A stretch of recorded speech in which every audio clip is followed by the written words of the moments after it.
கடந்த ஒரு வாரமாக பெய்து வரும் மழைநீர் வீணாக தாமிரபரணியில் செல்வதால் பிசான சாகுபடிக்கு தண்ணீர் கிடைக்குமா என நெல்லை விவசாயிகள் தவித்துள்ளனர்.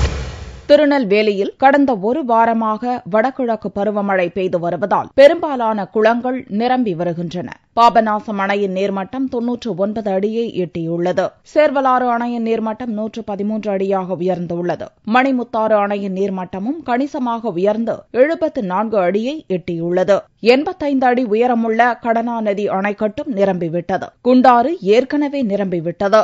ஆனால் அணைகள் நிரம்பி வெளியேறும் தண்ணீரை பாதுகாக்க அதிகாரிகள் எந்த நடவடிக்கையும் எடுக்கவில்லை. கடந்த அக்டோபர் 15ஆம் தேதி பிசான சாகுபடி துவங்கியது. நெல்லையில் 40,000, தூத்துக்குடியில் 46,000 ஏக்கரில் பிசான நெல் உற்பத்திக்கு பணிகள் துவங்கும். ஆனால் பொதுப்பணித்துறை அதிகாரிகளின் அக்கறையின்மையால் விவசாய குளங்களுக்கு தண்ணீர் திருப்பி விடுவதற்கு பதிலாக வினாடிக்கு 10,000 கன அடி மழைநீர் வீணாக கடலில் கலக்கிறது. இதுவரை 5 TMC தண்ணீர் வீணாக கடலுக்கு சென்றுவிட்டது.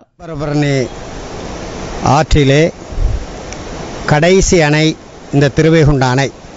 இப்போ இங்கே போய் கொண்டிருக்கிற தண்ணீர் கிட்டத்தட்ட ஒரு 5 நாட்களாக ஒரு வினாடிக்கு 10,000 கனஅடி வீதம் இன்றைய வரைக்கும் கிட்டத்தட்ட ஒரு 5 TMC தண்ணி அளவு இன்றைக்கு திருவைகுண்ட அணையை தாண்டி வீணாக கடலில் போய் கலந்து கொண்டிருக்கிறது. ஆனால் தூத்துக்குடி மாவட்டத்திலே இந்த ஆற்றை நம்பி மருதூர் அணை, திருவைகுண்ட அணை என இந்த அணையினுடைய பாசன குளங்கள் ஏறக்குறைய 53 குளங்கள் இன்னும் பாதி அளவு கூட தண்ணி நிரம்பாத அளவிலே, சில குளங்களுக்கு ஒரு சொட்டு தண்ணீர் கூட இந்த ஆற்று தண்ணீர் இன்றைக்கு போய்கொண்டிருக்கிற இந்த தண்ணீர் போகாத நிலையிலே பொதுப்பணித்துறையினருடைய அலட்சிய போக்கால், அக்கறையின்மையால் இன்றைக்கு 5-6 நாட்களாக இந்த தண்ணீர் வீணாக போய்கொண்டிருக்கிறது.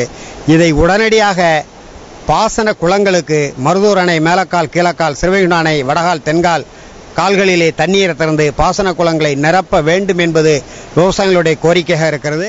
நதிநீர் இணைப்பு கால்வாய் திட்டத்தை செயல்படுத்தி இருந்தால் தண்ணீரை அங்கு திருப்பிவிட்டிருக்கலாம். ஆனால் அந்த திட்டத்தையும் தற்போதைய தமிழக அரசு செயல்படுத்தாமல் புறக்கணிக்கிறது. ஊருக்கு உபதேசமாக மழைநீரை சேமிப்போம் என கூறும் அரசு விவசாயிகளுக்கு எதிராகவே செயல்படுகிறது. மீதமுள்ள தண்ணீரையாவது சேமித்து நெல்லை, தூத்துக்குடி மாவட்ட விவசாயிகளை காப்பாற்ற வேண்டும் என்ற கோரிக்கை வலுத்துள்ளது.